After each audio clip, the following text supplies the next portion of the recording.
Assalamualaikum warahmatullahi wabarakatuh.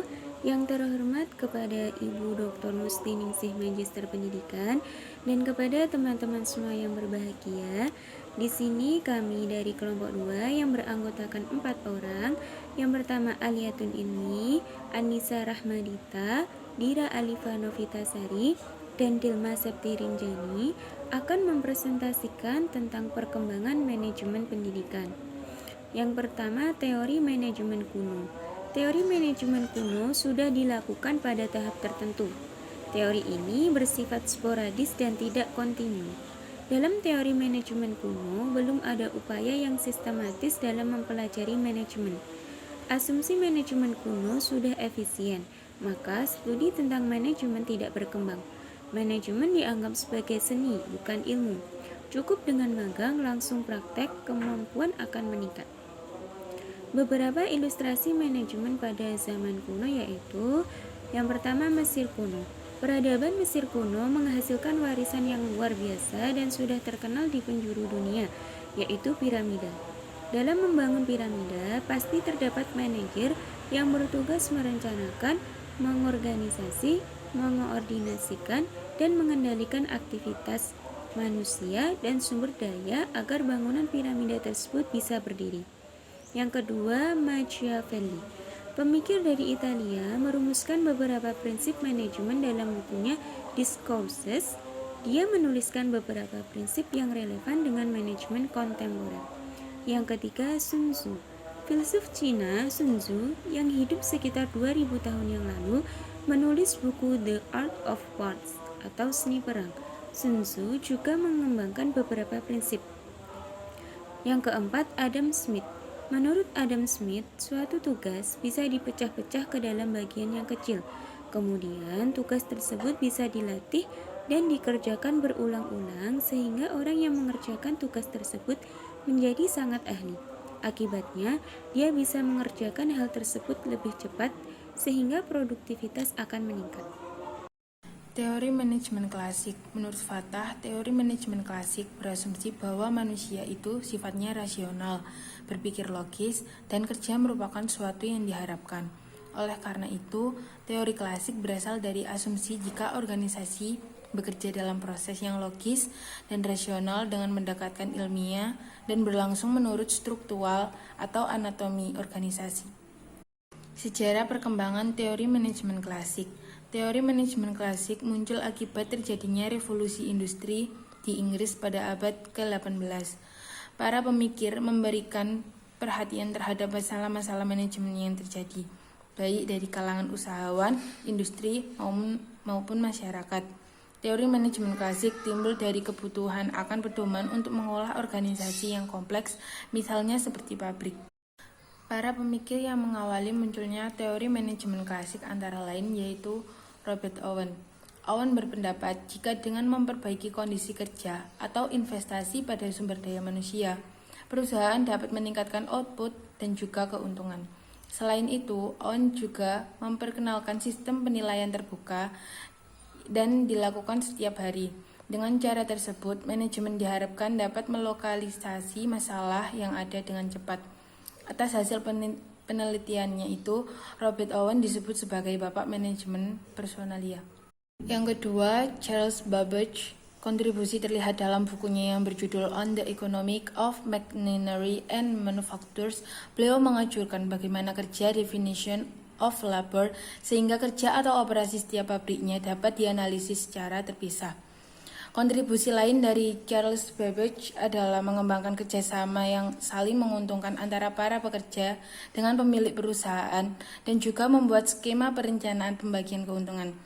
Dengan ide-ide tersebut, Babbage disebut sebagai pionir manajemen ilmiah. Teori manajemen klasik dibagi menjadi dua, yaitu yang pertama teori manajemen ilmiah. Teori manajemen ilmiah muncul karena kebutuhan meningkat produktivitas. Awal abad ke-20, perusahaan besar banyak bermunculan, tetapi menawar tenaga kerja relatif sedikit. Pendahulu-pendahulu teori manajemen akhirnya membantu memunculkan manajemen ilmiah. Yang kedua, teori organisasi klasik.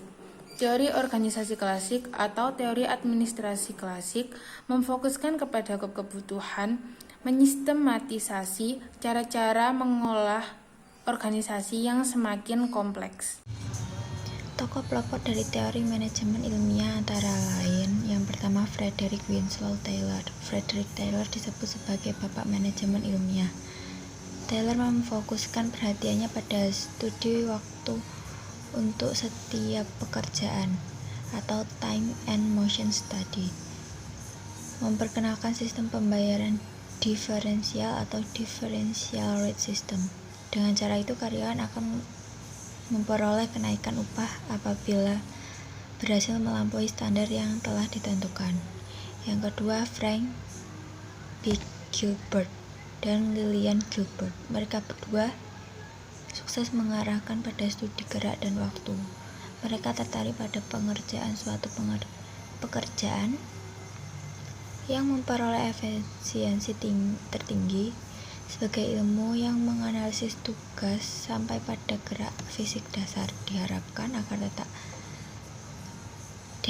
agar gerak tidak dihambur-hamburkan dan dihemat serta diharapkan lancar sehingga produktivitas kerja meningkat. Yang ketiga, Henry L. Gantt. Gantt melakukan perbaikan metode pengajian dari Taylor atau differential system karena menurutnya metode itu kurang memotivasi pekerja.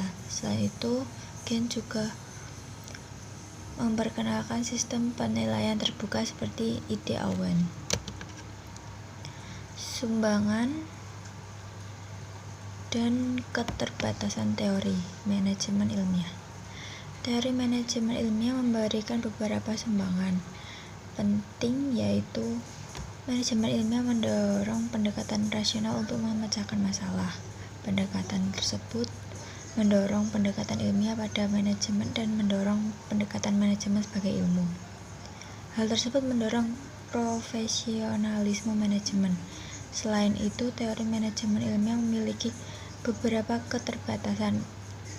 Asumsi jika pekerja akan berusaha memenuhi kebutuhan ekonomi dan fisiknya tidak selalu benar.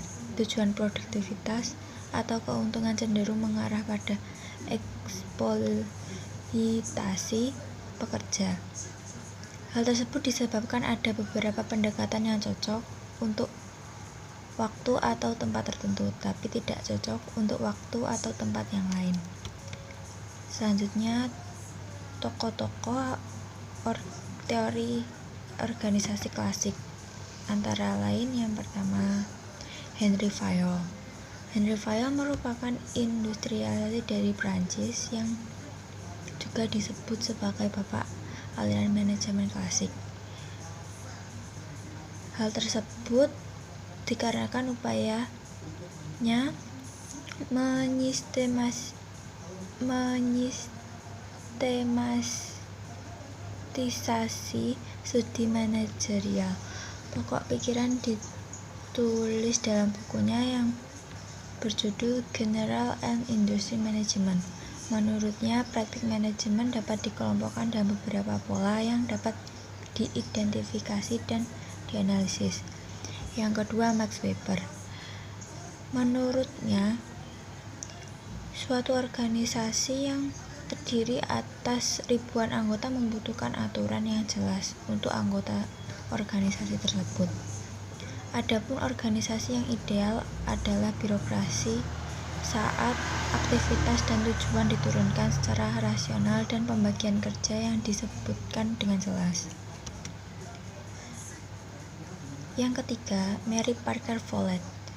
Pendahuluan dari Mary Parker Follett yaitu memasukkan elemen manusia dan struktur organisasi ke dalam analisisnya. Elemen tersebut kemudian muncul dalam teori perilaku dan hubungan manusiawi. Follett mempercayai jika seseorang akan menjadi manusia sepenuhnya apabila manusia menjadi anggota suatu kelompok.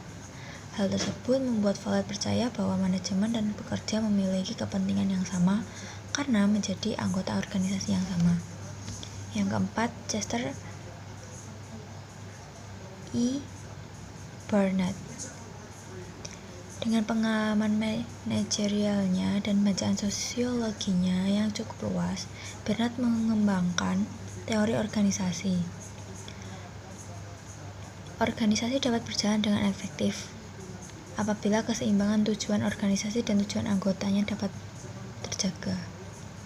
Burnett juga percaya bahwa keseimbangan antara tujuan organisasi dan individu dapat dijaga apabila manajer mengerti konsep wilayah penerimaan atau zone of acceptance, yaitu pekerja akan menerima instruksi atasannya tanpa mempertanyakan otoritas manajemen. Pemikiran tersebut menjadi pionir untuk aliran selanjutnya yang memfokuskan pada manusia. Selanjutnya, saya Anissa Rahmadita akan menjelaskan mengenai sumbangan dan keterbatasan teori organisasi klasik. Sistematisasi yang dilakukan oleh Fayol memiliki pengaruh yang cukup besar pada studi manajemen hingga saat ini. Sistematisasi tersebut memberikan pandangan terhadap bidang-bidang yang harus dianalisis untuk meningkatkan efektivitas manajemen. Sumbangan terhadap manajer praktis juga cukup signifikan. Teori organisasi klasik dikritik karena tampaknya teori tersebut lebih tepat untuk lingkungan yang stabil dan tidak cepat berubah-ubah. Lingkungan bisnis saat ini cepat berubah-ubah sehingga validitas teori organisasi klasik dipertanyakan. Selanjutnya ada teori manajemen kontemporer. Pendekatan pada teori ini umumnya membicarakan pendekatan yang mengalami perkembangan. Perkembangan yang cenderung berintegrasi pada pendekatan akan mempunyai batas dari pendekatan yang telah dibicarakan menjadi tidak jelas. Namun demikian, ada pendekatan yang tetap berakar pada pendekatan-pendekatan tertentu. Pada teori manajemen kontemporer terdapat beberapa pendekatan, antara lain yaitu yang pertama, pendekatan sistem. Sistem dapat diartikan sebagai gabungan sub-sub sistem yang saling berkaitan. Organisasi sebagai suatu sistem akan dipandang secara keseluruhan, terdiri atas bagian-bagian yang berkaitan atau subsistem, dan sistem atau organisasi tersebut akan berinteraksi dengan lingkungan. Pandangan yang menyeluruh semacam itu akan lebih bermanfaat dibandingkan dengan pandangan yang terisolasi.